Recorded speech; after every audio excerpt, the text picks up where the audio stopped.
Hi, I'm Ava from the UTS support team. Today, we will be going over on how to set up recording schedules on Hikvision OEM NVR's local interface. Now, let's get started. Here we have a 8 channels Hikvision OEM NVR with 2 IP cameras connected to the first 2 channels. As you can see, we currently have D1 and D2 currently displayed on the local live view screen. Note that there is a red film strip icon displayed on the top right-hand corner of both D1 and D2. This is the recording icon, indicating that the channels is currently being recorded.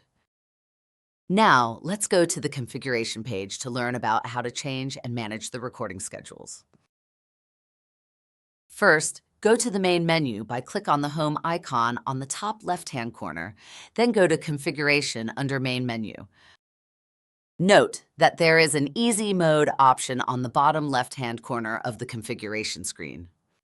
That's because this recorder is running firmware version 4.71.005 with EUI or Easy UI interface.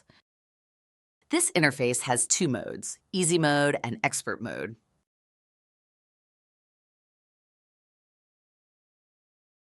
Easy Mode has a simplified interface called Easy Mode, with many of the features hidden from the interface. For this demo, we will focus on Expert Mode. This will allow us to have access to the entire feature set on the menu. Now, go to Record under Configuration. Note that there are 5 sub-menu options under Record. Those are Schedule, Parameter, Storage, Storage Mode, and Advanced. Schedule is the sub-menu to configure recording schedule. Each camera's schedule can be configured independently.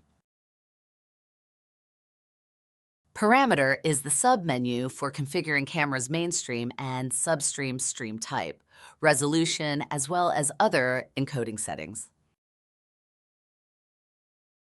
Storage is the sub-menu for storage management.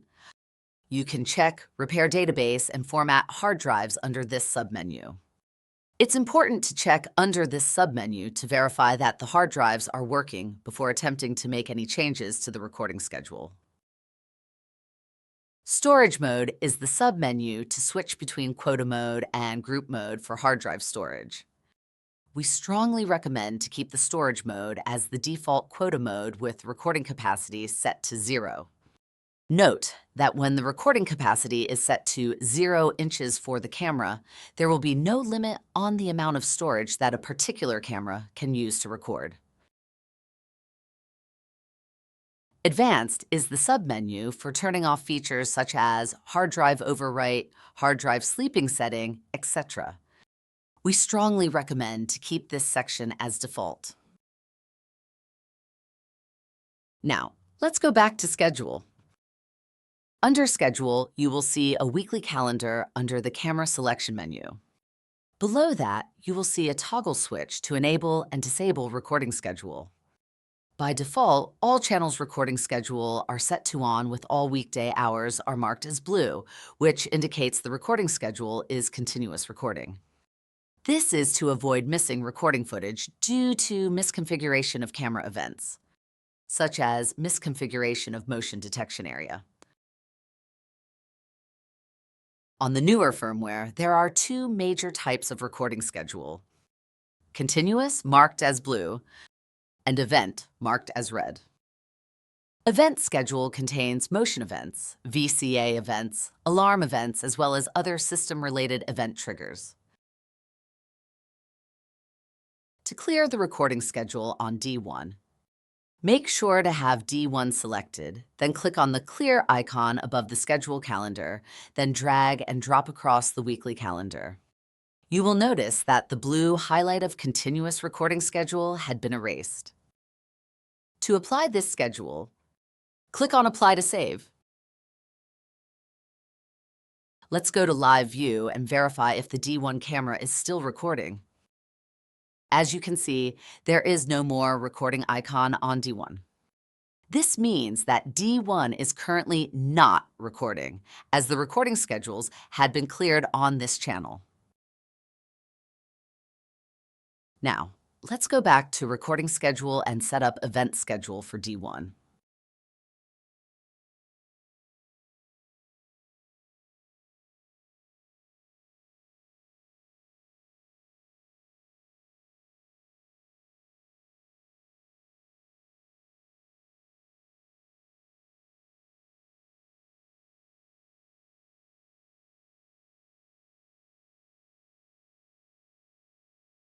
Notice that after we had changed the schedule for D1 to event, the camera is still not recording. This is because we currently don't have a proper event set up to trigger event recording. So now, let's set up a simple motion detection event to trigger the event recording. Go to Main Menu, Configuration Event, then go to Motion Detection under a normal event. Since our demo camera is facing upwards to the ceiling, Human and Vehicle Filter will cause normal motion to not generate an event. Therefore, let's turn off the target detections. Then, set a motion detection area by clicking the Draw area to draw an area away from the ceiling fan. Click Apply to save. Then click on the Arming Schedule tab to verify that all weekdays are scheduled as armed, and under Lineage Action tab, D1 is triggering its own camera to record. Now, let's go back to Live View and check.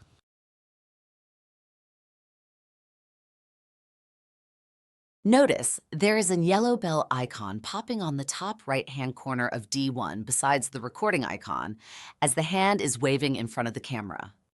This bell icon is the event icon indicating an event had occurred on this camera. In this case, it was triggered by Motion Event. Then the event recording schedule triggered D1 to record. As the hand is moving away from the camera, the event icon is gone, but the recording icon is still on. This is because there is a pre-record and post-record time programmed in the recording schedule. Pre-record time is the time you set to record before the scheduled time or event.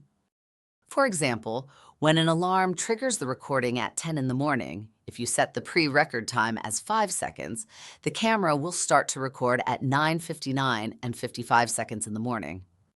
Post-record is the time you set to record after the scheduled time or event.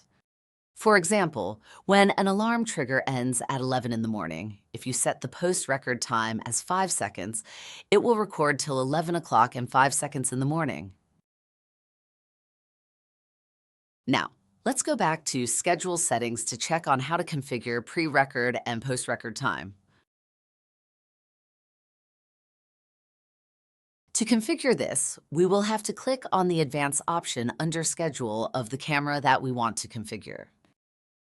Under the Advanced Parameter page, you can also turn on and off audio recording. Configure recording stream types such as mainstream recording, substream recording.